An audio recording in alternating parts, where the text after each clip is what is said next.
La situation des réfugiés à Rwamandja, dans le sud-ouest de l'Ouganda, est critique.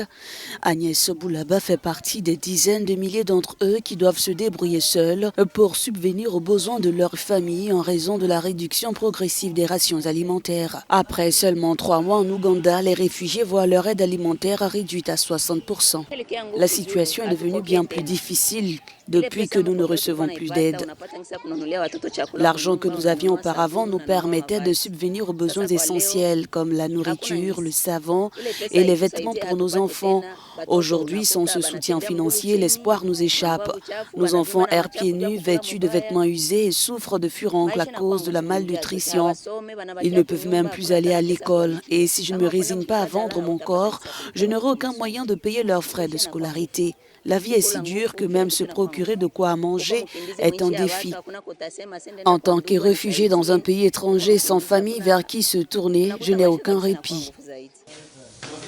L'Ouganda abrite plus d'1,7 million réfugiés, ce qui en fait le plus grand pays d'accueil en Afrique.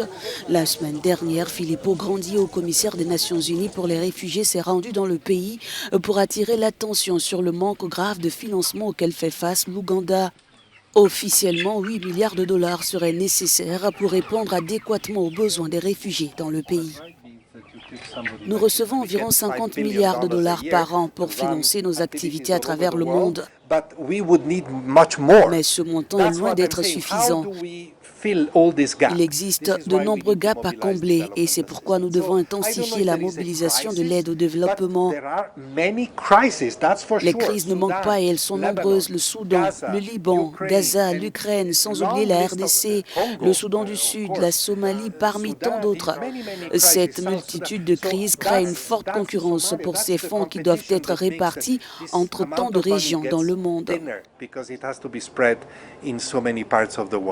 Chaque mois, environ 10 000 nouveaux réfugiés arrivent en Ouganda d'après les chiffres de l'ONU. Si certains fuient la guerre civile au Soudan, la majorité provient du Soudan du Sud et de la République démocratique du Congo.